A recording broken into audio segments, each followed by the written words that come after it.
Today, I bought the Raycons Everyday Earbuds 2024 edition, and we're going to take a look at how they sound, how they look, how they perform, and whether or not you should buy them.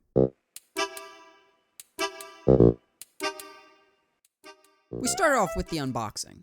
The box looked nice, albeit they did kind of ditch the old Raycon colors, which I'm perfectly fine with, because I didn't really care for the colors that much. The earbuds are presented pretty well with some good information on top of the earbuds, and then the earbuds there very clearly and easily removable from the box.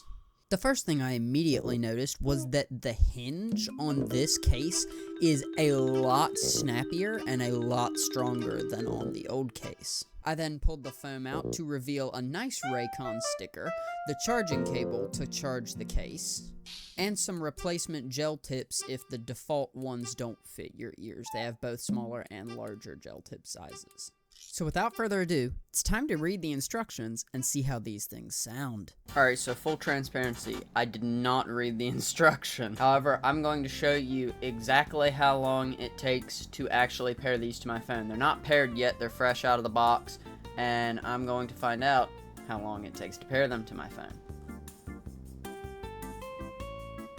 Done. It's as simple as that. You literally just open the case, go to your Bluetooth, hit the Everyday Earbuds, and now I'm connected. Let's get a live sound test reaction. In my opinion, at least, the fit of these is better than the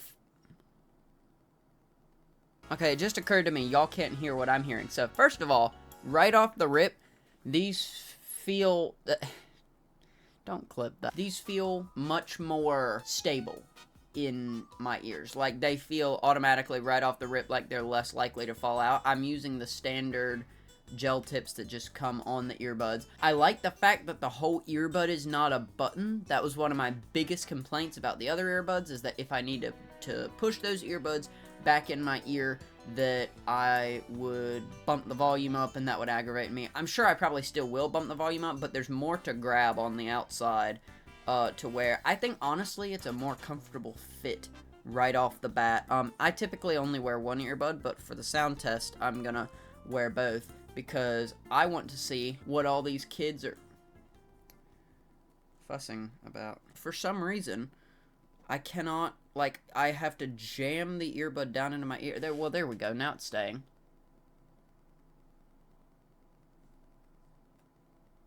Okay, never mind. Noise cancel.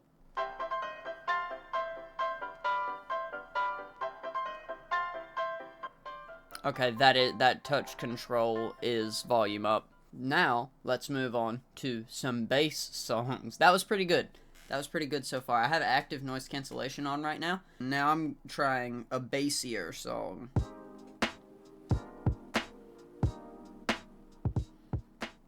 Alright, I just listened to my bass testing song, and not gonna lie, the bass is pretty good. It's not amazing. I wouldn't necessarily say it's perfect bass.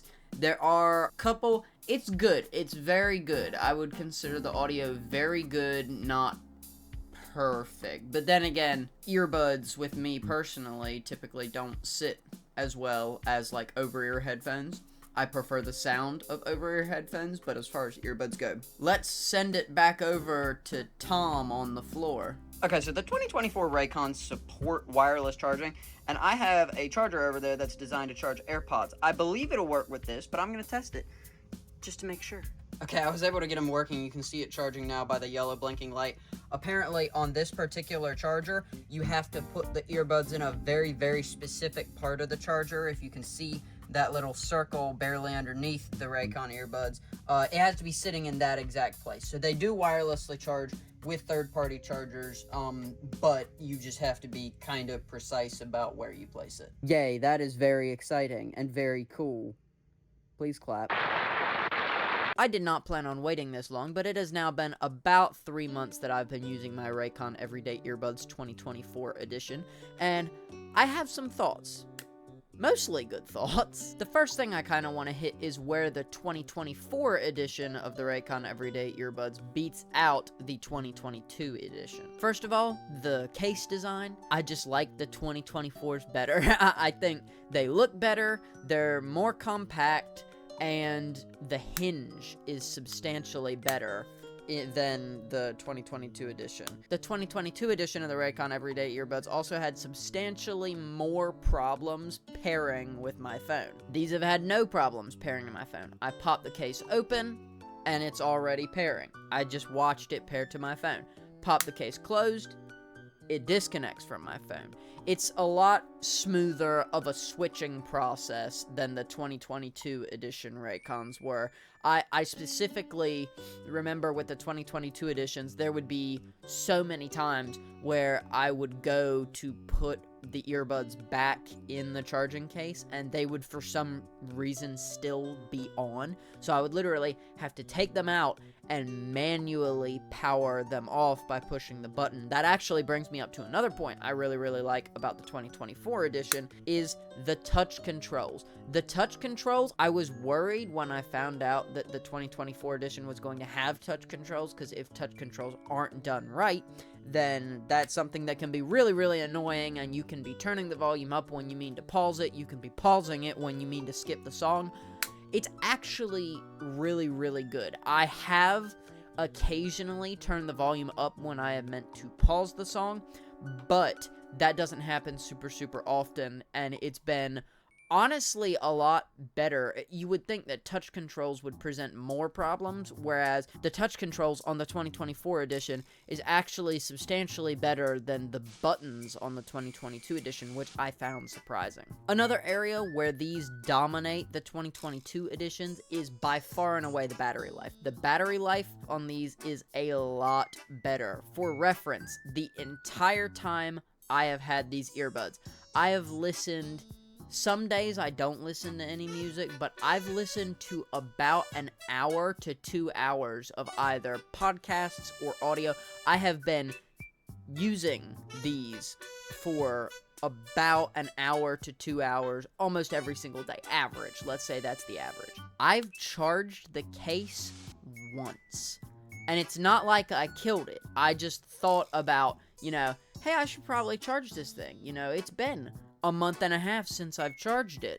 So I charged it, haven't had any battery issues. Unless you're listening to music for like 10 hours a day, battery won't be a problem with these. If you just think to maybe once a week, or I guess in my case, once a month, just charge your earbuds, then I don't think you're gonna have any problems with charging. Also, it's a smaller feature, but the fact that these wirelessly charge is awesome. I love that, because I specifically bought a charger that can wirelessly charge earbuds, your watch, and your phone, and I didn't have earbuds that wirelessly charged, so I was thinking, well, there's just a whole third of the charger wasted. But now that these do wirelessly charge, I typically throw them on the charger about once per month, and they have enough battery, which is wild to me. I haven't personally tested out the feature where, if you run them dead and then you throw them back in the case for 10 minutes, you can get an hour and a half of playtime. Haven't tried that feature, but I do know people that have the 2024 edition Raycon earbuds that have run the buds themselves dead, put it back in the charging case, and been able to listen after like 10 or 15 minutes. So those features, I would assume, at least work. And also, I feel like I should clarify, it's gonna vary by the person, right? You're not necessarily going to have the exact same experience as someone who has a different pair of Raycons, because at least I would imagine these get manufactured in batches. When they sell more, like around Christmas time, they're probably making and manufacturing more batches, whereas before, I don't know if they made enough to where they didn't have to manufacture until Christmas, or what went on, but different batches of earbuds can have some slight differences. And in this review that I did last year, I didn't really mention that depending on manufacturing, you could get slightly different earbuds. Obviously not majorly different. You're not going to get AirPods when you order Raycons, but there can be some slight differences with the exact performance of your Raycons, but they could also be slight differences for the better. It all depends on how the manufacturer manufacturing went. Would I say these are a step up from the 2022 edition? Absolutely. The battery life and connectivity ease with these is already a massive step up from the previous generation. Not that it was necessarily bad connectivity, but there would always be some, slightly frustrating issues with the previous generation. However, I want to talk about the not great, or the not improvements made with these. I specifically tested the sound quality of the 2024 edition and the 2022 edition earlier today, and there's not that much difference. I'm gonna be just 110% honest. I don't know if they used the same drivers. I don't know what hardware changes they made to the sound quality, but the bass in these is just as good as the bass in these.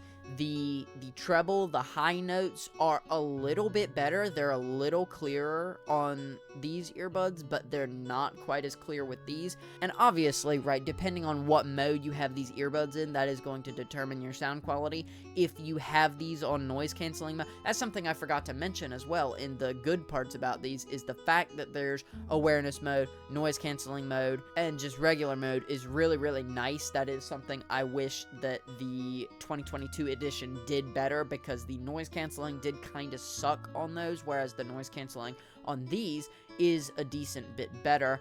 But I just didn't notice a huge sound quality difference, which isn't necessarily expected from earbuds made in 2022 to earbuds made in 2024, but I would have liked to have seen, at least the bass get better, when in reality, I personally feel, and again, everybody's ears are different, but to me, the bass sounded the exact same on the Everyday Earbuds 2024 that they did as the 2022 edition. Anyways, guys, thank you so much for watching my review on the Raycons 2024 edition Everyday Earbuds. If you have these earbuds, please leave a comment down below. Let me know some things you like about them. Let me know some things you dislike about them. Some different situations you've had them perform well or perform poorly. I'm going to have a tutorial very, very soon on how to use the touch functions on these earbuds if you want to check that out. That video is right over here. I'll see you there.